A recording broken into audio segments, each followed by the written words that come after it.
noches. Muy bien, gracias por recibirnos, Nadia. ¿Qué podemos decir de salud mental? ¿Se le presta más atención ahora, después de la pandemia? Sí, creo y coincido mucho con, bueno, con la compañera de ahí del hogar de día de la municipalidad. Y creo que post pandemia, bueno, ha cobrado mucho protagonismo y en buena hora, ¿sí? Que le demos mucho valor al poder hablar de salud mental y poder tratar de conservarla, ¿sí? Y es una tarea que uno puede hacer individualmente y a su vez también en comunidad y en sociedad. Cuando hablamos de salud mental, ¿en verdad de qué estamos hablando? Porque seguramente el concepto encierra detrás de sí actualmente muchas otras cuestiones que años atrás, décadas atrás, no se tomaban en cuenta seguramente. Sí, el concepto de salud mental tiene que ver abarca varias esferas, ¿sí? Tiene que ver el estado de bienestar, ¿sí? Si tuviéramos que darle un significado, en las esferas de lo que habla, de lo social, lo vincular, lo laboral, ¿sí? Todo lo que implica el desenvolvimiento de una persona en su cotidiano, ¿sí? Y obviamente atravesado también por el contexto sociocultural, sobre todo. ¿Y por qué hace falta mayor concientización sobre este tema?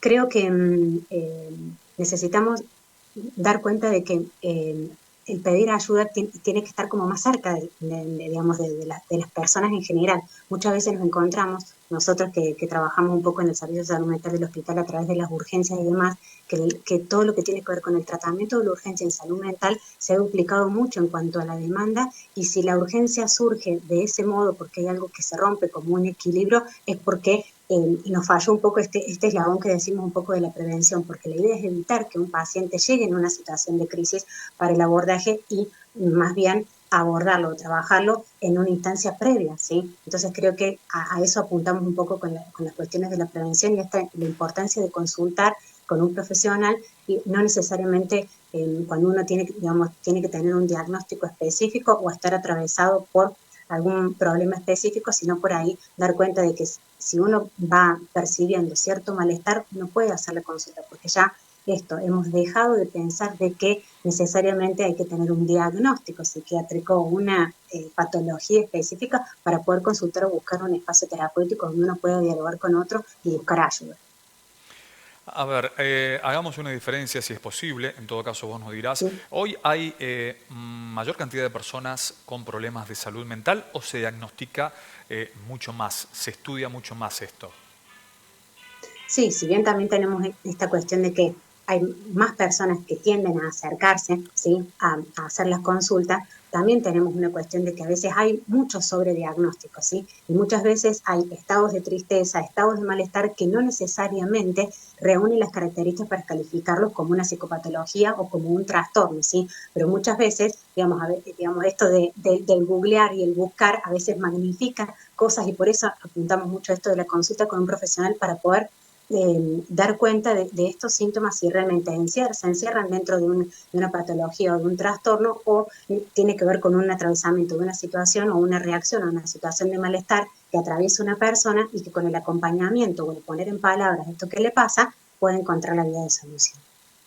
¿Cuáles son las mayores o las consultas más frecuentes que ustedes reciben? Y contanos también si se ha incrementado en el último tiempo la consulta, la cantidad de diagnósticos. Sí, sin ir más lejos, bueno, estamos realizando un trabajo de análisis en cuanto a estadísticas porque se nos ha duplicado un poco todo lo que tiene que ver con la demanda y la modalidad de nuestros abordajes, ¿sí? Tal es así que hemos iniciado todo un sistema de guardias activas en las que las 24 horas del día, los 365 días del año, se realizan atenciones y estamos, digamos, atendiendo porque las demandas se han duplicado. Y los diagnósticos por lo general o las patologías o los síntomas que por ahí vemos mucho en los abordajes de las urgencias tienen que ver con las problemáticas de los trastornos de consumo de sustancias, que han ido mucho en aumento. Por otro lado, todo lo que tiene que ver con las patologías o intentos de suicidio, los intentos de suicidio por ahí podemos como subdividirlo en dos categorías. Por un lado, están los que tienen como la ideación o la intención de la muerte, y por otros, lo que por ahí no está la ideación totalmente planificada, pero realizan, digamos, se realizan situaciones en las que, por ejemplo, autolesiones, sobreingesta de fármacos, ¿sí? Que también requieren obviamente el abordaje de urgencia, pero no necesariamente llevan a una ideación tan letal. Y por otro lado, todo lo que tiene que ver con los diagnósticos de los trastornos del estado de ánimo o estados de ansiedad o estados de depresión. Creo que en esas tres categorías podemos andar un poco con respecto a lo que más predomina. Hoy resulta muy común hablar de ataques de pánico, por ejemplo, ansiedad, cuestiones que quizás antes aparecían como más veladas u ocultas. Exacto, sí, sí. Por eso digo, reúne tanto esto que está dentro de los trastornos Ujú. del estado de ánimo, reúne un poco ahí todo esto que tiene que ver con las ansiedades, los ataques de pánico y demás, que también nos relacionamos mucho con el contexto en el que, digamos, en el que estamos inmersos, ¿no? Porque vivimos por ahí muchas situaciones de inseguridad, de incertidumbre, de mucho miedo, ¿sí? Entonces eso influye y potencia mucho más estos síntomas. Nadia, la última consulta. En relación a edades y géneros, ¿cuál es la estadística que ustedes manejan? Bien, si tuviéramos que hablar de género, el género femenino es el que por ahí se lleva los mayores tipos de consultas.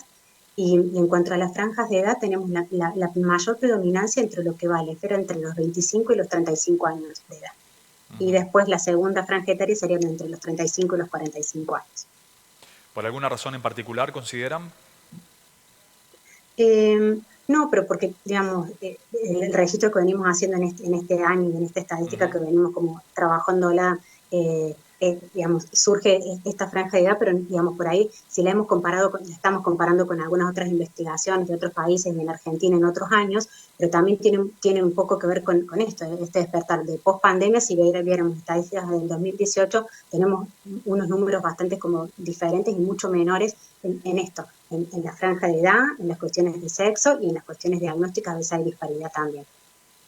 Bueno, Nadia, te queremos agradecer muchísimo, muy interesante el trabajo de investigación y por supuesto toda la información que nos has aportado. Por ahí nos gustaría también tener acceso en algún momento a esos datos estadísticos, por supuesto, para darle difusión.